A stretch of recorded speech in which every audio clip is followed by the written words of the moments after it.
Meanwhile, we expect to hear more from the White House today about growing concerns of a conflict in the Middle East that could spread to the region. And top of mind, this headline, the killing of a top Hamas leader in Iran. So Iran blames Israel, who so far has not owned that strike. That leader was in Iran's capital city for the swearing in of Iran's president when the airstrike hit.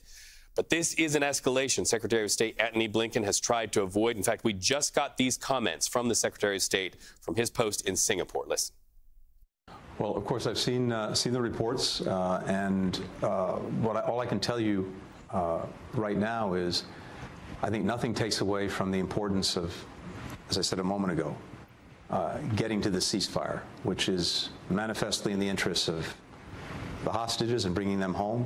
It's manifestly in the interests of Palestinians who are suffering terribly every single day, children, women, men in Gaza who've been caught in this crossfire of Hamas's making.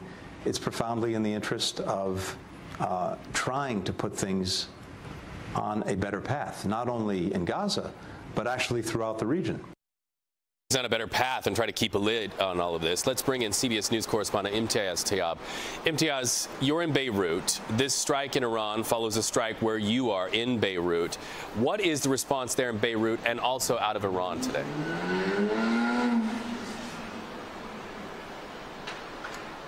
Yeah, Reed, fury is the answer.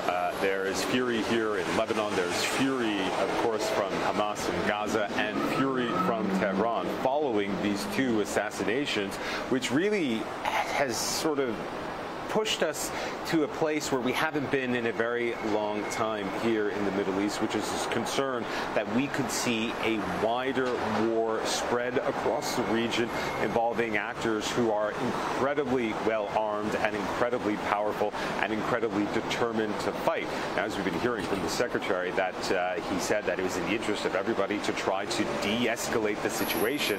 But when we focus on the assassination of Ismail Haniyeh in Iran, in Iranian territory, as a guest of the Iranians attending the inauguration of the new Iranian president. Not only is this a major breakdown of Iran's security apparatus, it is devastatingly humiliating for them as well.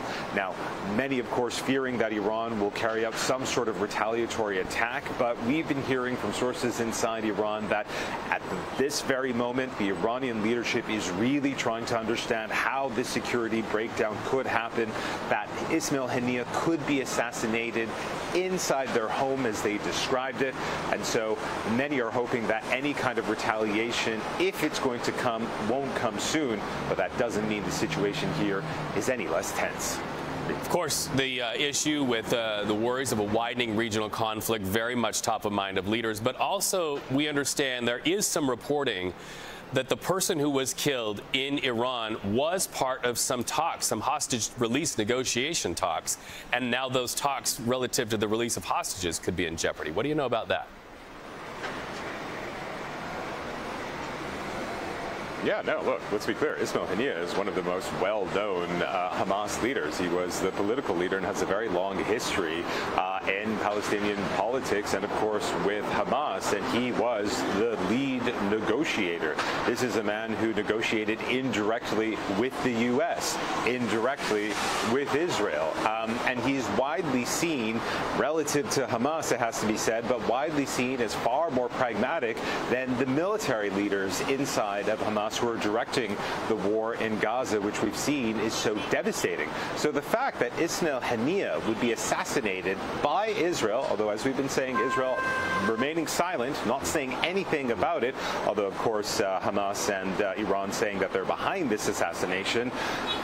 The fact that he's been killed, the man who is negotiating with Israel, with the U.S., albeit indirectly, says, or at least we've been hearing from the Hamas leadership and from others as well, that to kill somebody who was so directly involved with the negotiations, that these negotiations are all but dead.